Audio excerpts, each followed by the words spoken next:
How to reset or recover password of Securitybank.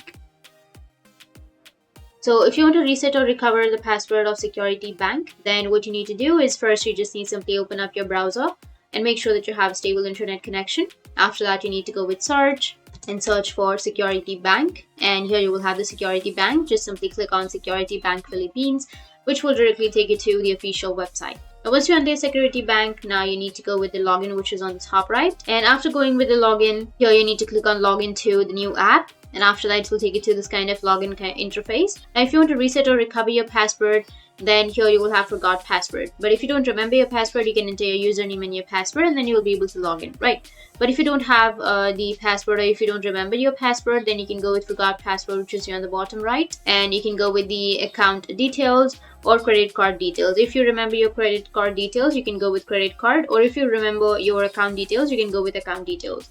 So choose any option, and from here you'll be able to reset your password. So you need to enter your first username. You need to enter your username and your account type. You can select your account type, and after that you can go with your account number and then proceed. And after that, it will guide you on how you can reset or recover your password. So from here, you'll be able to reset or recover your Securitybank password. And if you have any questions, feel free to comment below. Thanks for watching.